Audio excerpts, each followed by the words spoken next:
The last section of coordinate geometry covers conic sections and circles. Imagine a double right cone. Basically, two right cones connected at their vertices. Now if a plane intersects a right cone parallel to the base or perpendicular to its vertical axis, the section formed is known as a circle.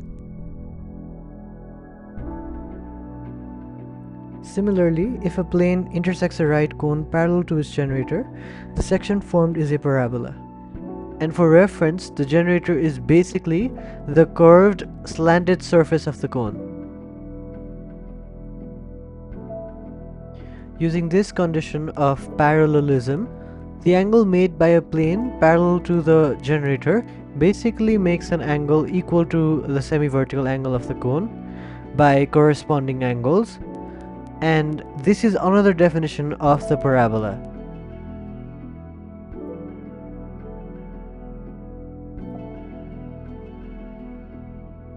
Now, if the angle formed by the plane with the vertical axis is greater than theta, the section formed is an ellipse.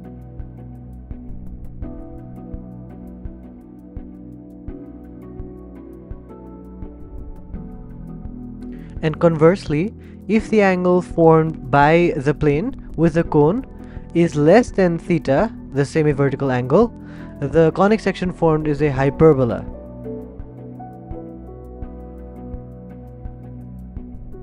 Now that we've covered all the different conic sections, we're particularly interested in circles. Aside from its conic section definition, a circle can also be defined as a locus. We begin by imagining a point ax, y in the 2D plane, and we suppose b to be its shadow on the x-axis. And the distance from the origin to a is equal to the length of the hypotenuse OA of right triangle OAB. Let's call it r. And let's consider all points that are the same distance away from the origin. And notice how, as the animation plays out, OA is a constant, while BO and AB are the x and y coordinates respectively. This path traced by point A is called a locus. So a circle is basically a locus of points that are all equidistant from a fixed point called the circle's center. So, using the Pythagorean theorem, we have x squared plus y squared is equal to r squared, where r is a constant, and this happens to be the equation of a circle of radius r centered at the origin.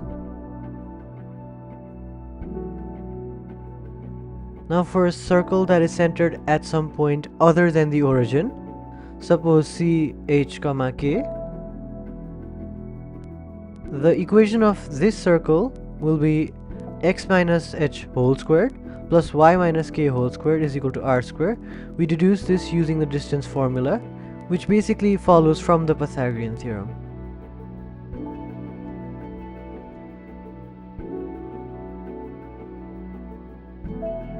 Moving on, we have three special cases to look at.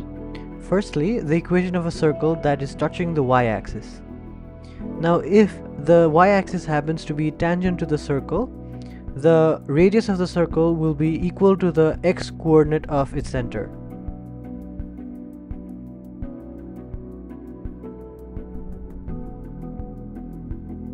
Similarly, for a circle touching the x-axis, its radius will be equal to the y-coordinate of its center.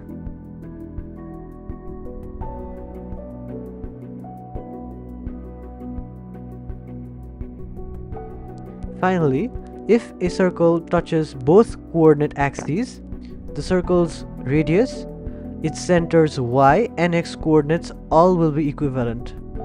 So r will be equal to k and that will be equal to h.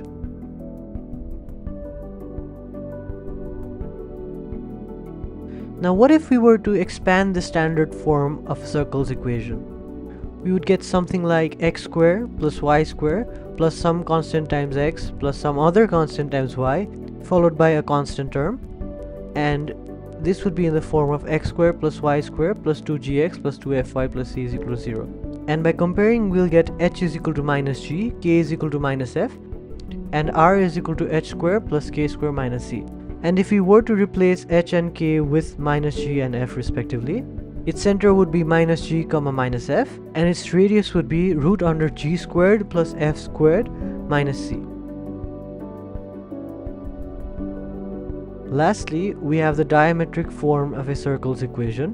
So imagine a x1, y1 and b x2, y2 as two diametrically opposite points in a circle, and C is a random point on the circle's circumference that is free to move.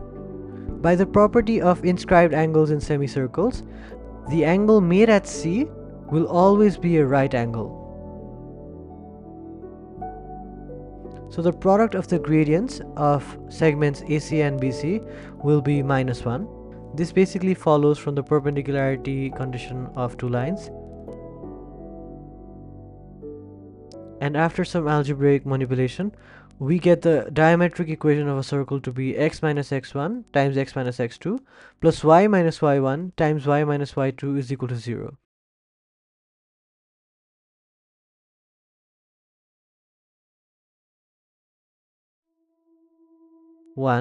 Find the equation of the circle with center 3, 5 and radius that is equal to 2.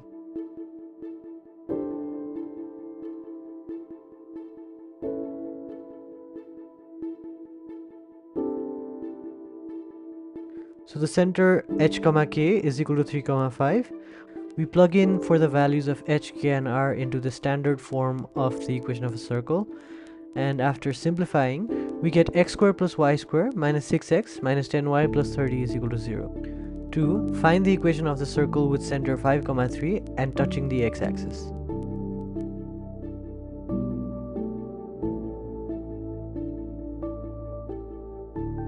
We can plug in the values of h, k and r, and this time, since the circle touches the x-axis, the radius of the circle will be equal to its center's y coordinate, and after simplifying we get x squared plus y squared minus 10x minus 6y plus 25 is equal to 0. 3. Find the equation of the circle touching both coordinate axes at 5, 0 and 0, 5. This time all three of r, k and h will be equal to 5. We simply plug those values in and then expand, and simplifying gives us x squared plus y squared minus 10x minus 10y plus 25 is equal to 0. 4. Find the equation of the circle with 3, 6 and 7, minus 2 as the two endpoints of its diameter.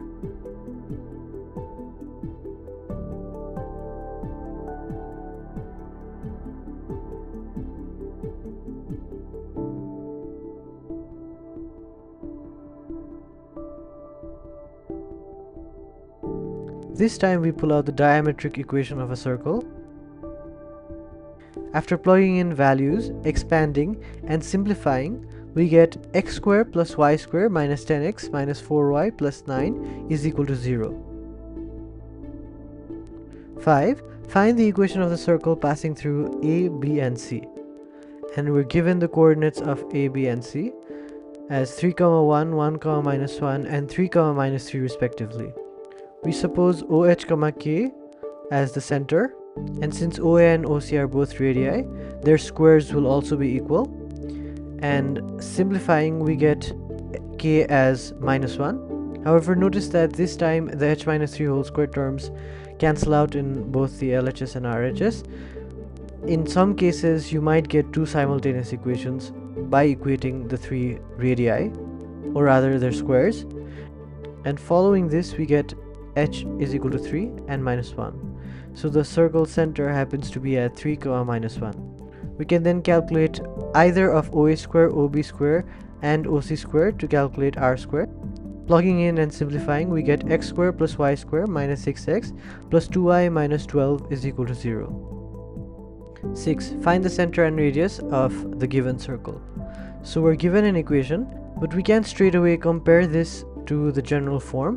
We need to factor 2 out from the left hand side so that both the coefficients of x square and y square are 1, and after comparing we get g as 1, f as -half and c as half. So the center is -1, half and the radius is √3 over 2.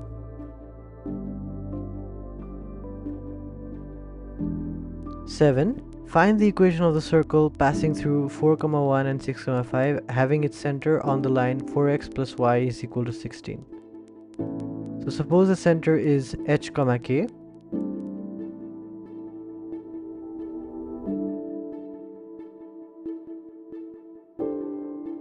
And just like before, we can equate AC squared and BC squared.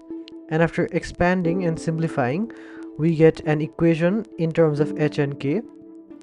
We can call this equation 1. Since c also lies on 4x plus y is equal to 16, we can plug in h and k in place of x and y. And from that we get a second equation, and using the first and second equations we can figure out k to be 4 and h to be 3. So this circle happens to be centered at 3, 4.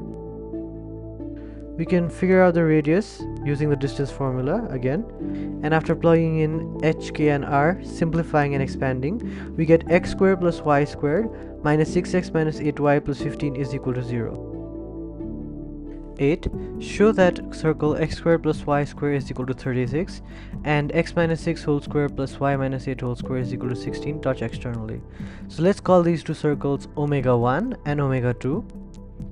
We can construct a small diagram on the right hand side to build intuition. Let's call omega 1 center A and omega 2 center B. Let's draw the individual radii. And we can see that if the two circles are to touch externally, the distance between their centers has to equal the sum of their radii. And after comparing, we obtain the circle's individual radii and their respective centers. We can find the distance between their centers using the distance formula. And since the distance AB and the sum of the two radii happen to be equal, we can conclude by saying yes, the circles do touch externally. Finally, we have another similar question. However, this time we're supposed to show that these given circles touch internally. Again, let's call them omega 1 and omega 2. Let's draw a rough diagram to build intuition. We can draw the centers of omega 1 and omega 2 and their respective radii as well. And from the diagram, we can see that if the two circles are to touch internally, the difference between their radii has to equal the distance between their centers.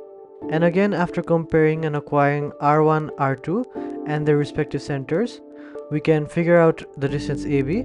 And since in this case as well, the difference between R1 and R2 equals AB, the two circles do seem to touch internally.